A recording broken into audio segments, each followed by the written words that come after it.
Sleeping Beauty long ago in a faraway kingdom, there lived a king and a queen who longed for a child. They waited for many years, and finally their prayers were answered. A baby girl was born, and she was so beautiful that everyone in the kingdom celebrated her arrival with joy. The king and queen named her Princess Aurora. To honour her birth, they held a grand feast and invited all the fairies of the land to bless the princess with magical gifts. At the celebration, each fairy came forward and gave Aurora a special blessing. The first fairy blessed her with beauty. She would grow to be more beautiful than the sun and moon. The second fairy blessed her with a kind heart, so that she would be loved by everyone she met. The third fairy gave her the gift of grace and elegance. One by one, the fairies stepped forward, offering wonderful gifts, wisdom, courage, and joy. But suddenly, the doors of the palace burst open with a loud crash. A dark, powerful fairy, who had not been invited, stormed inside. Her name was Maleficent. "How dare you celebrate without me?" she cried.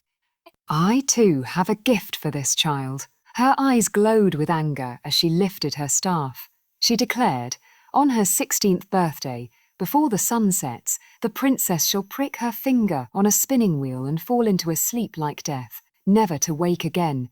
Gasps of fear filled the hall. The queen clutched her baby, and the king begged for mercy. But Maleficent only laughed and disappeared in a swirl of black smoke. All was silent until one of the good fairies stepped forward. She had not yet given her gift. "Do not fear, your majesty," she said softly. "I cannot undo Maleficent's curse, but I can soften it. The princess shall not die. Instead, she will fall into a deep sleep, and she will only be awakened by true love's kiss." They'll comfort it a little. The king was still fearful. He ordered that every spinning wheel in the land be destroyed. But Maleficent's magic was strong, and fate could not be avoided. As the years passed, Princess Aurora grew into a kind, graceful, and beautiful young woman. She was loved by all, just as the fairies had promised. To protect her, the good fairies took her into the forest, where she grew up hidden from Maleficent's eyes.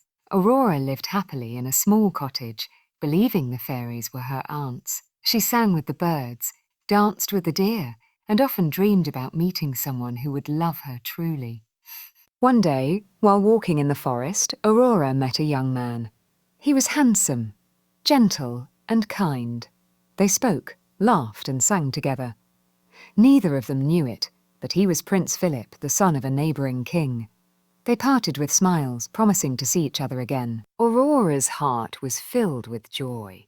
But when she returned home, the fairies revealed the truth. She was not a village girl, but the long-lost princess, and she must return to the castle that very night, because it was the eve of her 16th birthday. Aurora wept, for she did not want to leave the man she had met in the forest, but duty called, and she obeyed.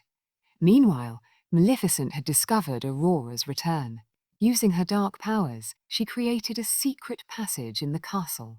On her 16th birthday, as the sun was setting, Aurora wandered through the halls. A strange voice called her, hypnotizing her as she followed it up a winding staircase to a hidden room where a spinning wheel stood glowing with an eerie light. "Touch it," whispered the voice. Aurora reached out and pricked her finger. Instantly she fell to the ground, fast asleep. The good fairies placed her gently on a bed of roses.